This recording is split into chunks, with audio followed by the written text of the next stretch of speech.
This has been sort of a heartbreaking day for me in one sense, and yet a joyous day.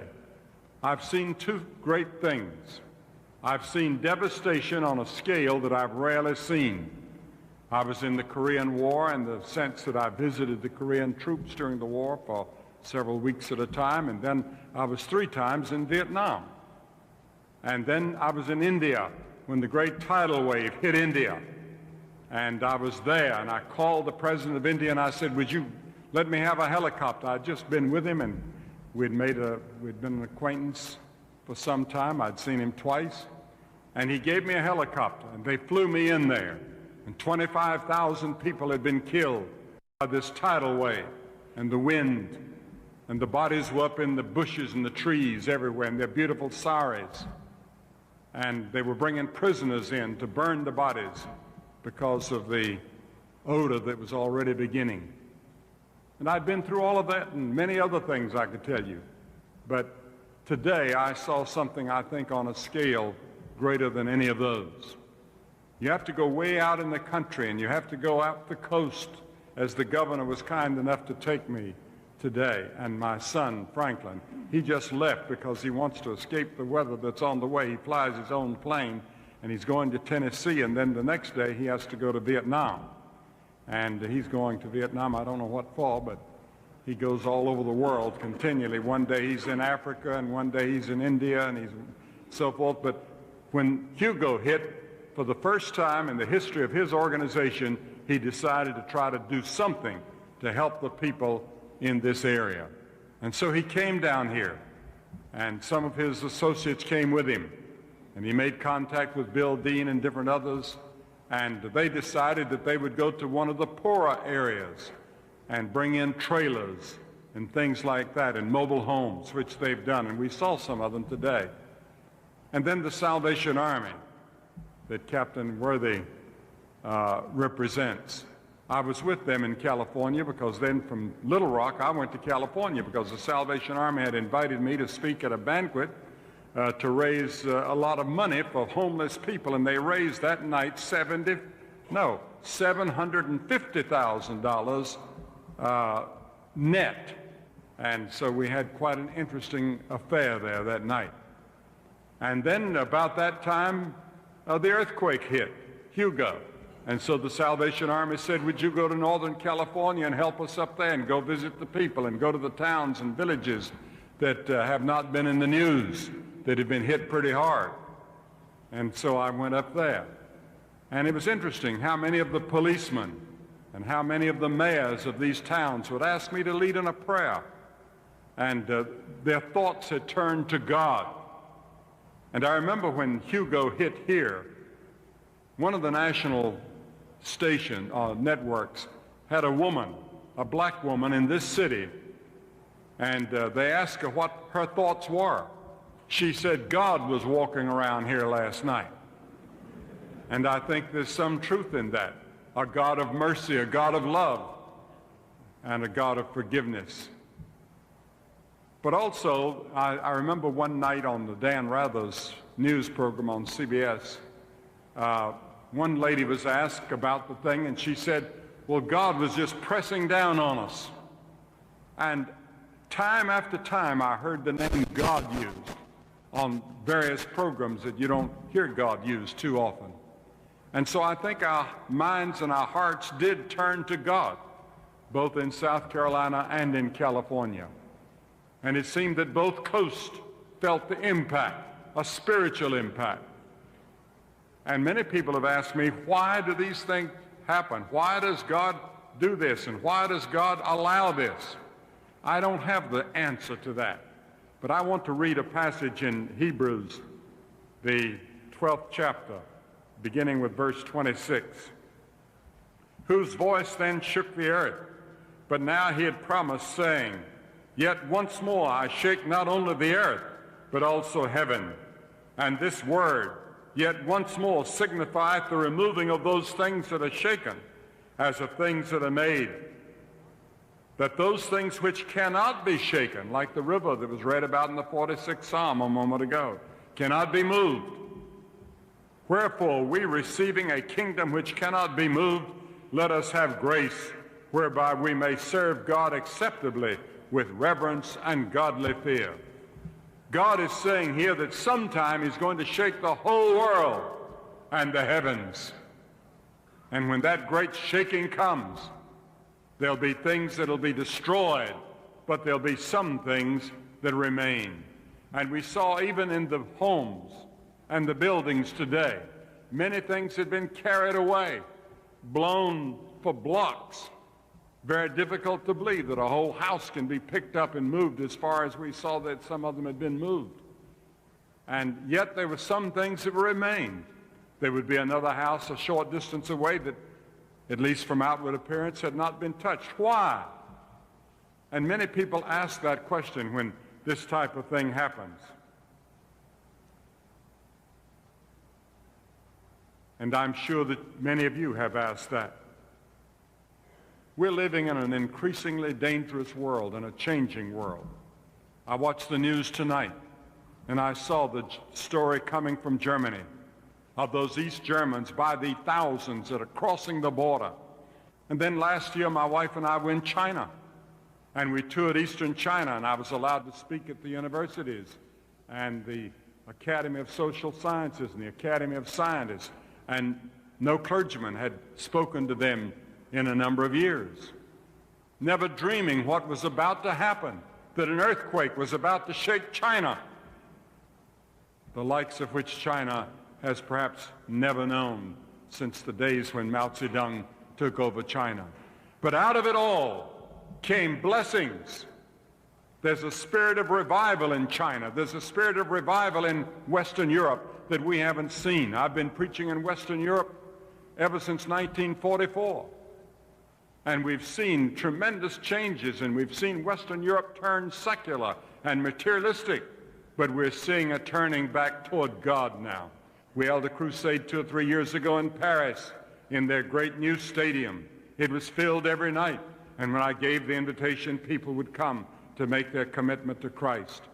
And then just the last day of July, the 31st of July, we were in Budapest. And I told some of the clergy today about how that stadium was filled. It's the second largest stadium in Eastern Europe. It was filled to overflowing. It broke all records for any event in that great stadium. And then when they looked on their turnstiles, they found that it broke the record by about 17,000. There were 115,000 people attended that meeting when I gave the invitation to receive Christ, and the Politburo was on the platform. The Roman Catholic Cardinal had led the prayer and read the scripture. The head of the Lutheran Church, the head of the Reformed, the Presbyterian Church was there. And they were all working together. And out of that togetherness, they had brought trainloads of people from all over Hungary and parts of Czechoslovakia and even Romania. And they packed that stadium and made history. And when I gave the invitation to receive Christ, 27,000 people came. People hungry for God, people searching for God all over the world. And in the midst of all these changes, there's some things that remain. The nature of God remains. God never changes. It's hard for me to believe and hard for me to accept that God is from everlasting to everlasting. But God never changes.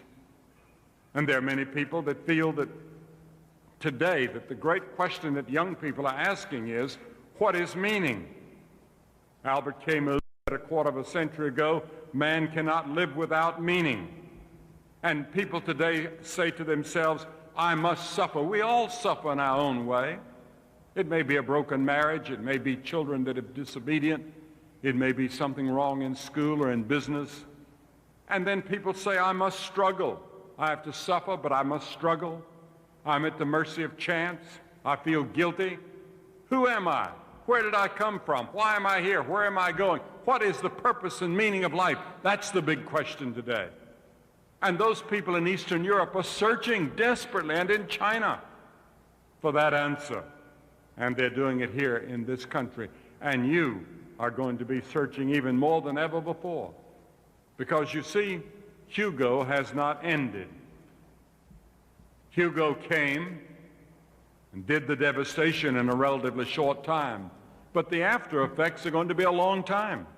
You go to some of these villages and towns that we went to today and look at that coast, it'll be a long time before it's all rebuilt. It's going to be rebuilt.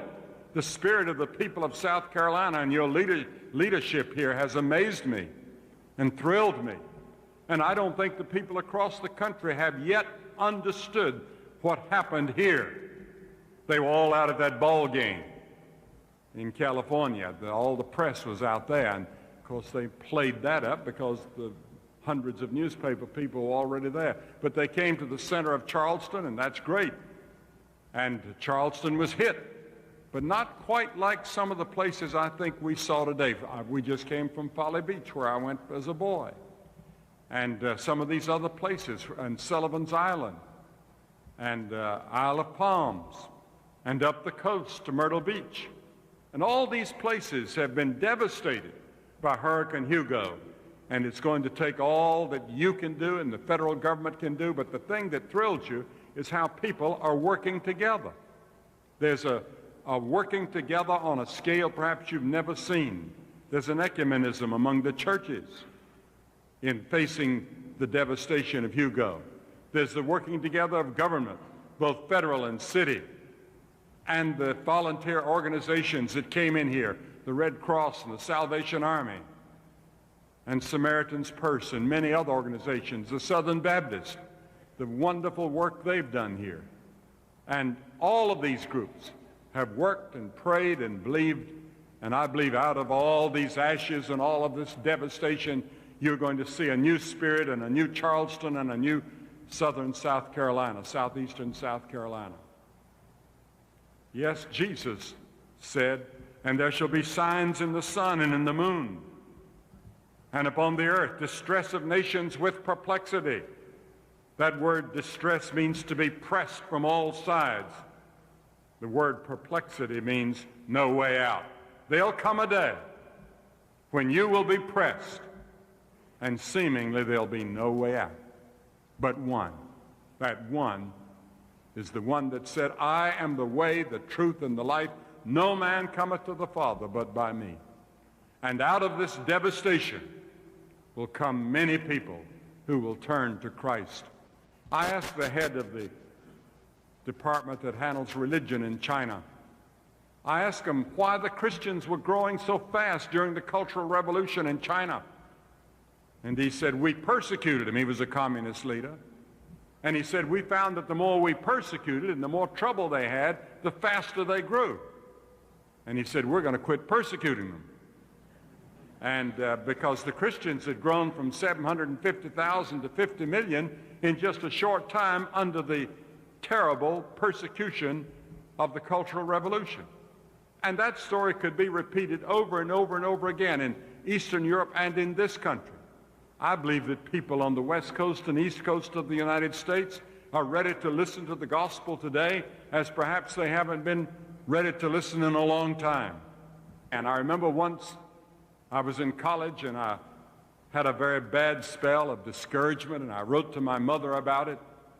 She lived near Charlotte.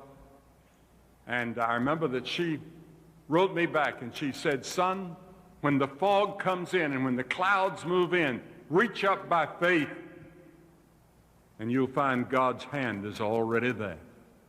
And you're worried about the future? Remember, God is already in the future. He's waiting for you. God bless you. It's been a great blessing to me and an inspiration to be here today in South Carolina. And I deeply appreciate the governor inviting me here to participate and to see a little bit of what we had read about and heard about and prayed about. And that 46th Psalm that you read, sir, is the psalm my wife and I read the morning after Hugo hit. And so it was very appropriate for me to hear it again. Thank you, and God bless you.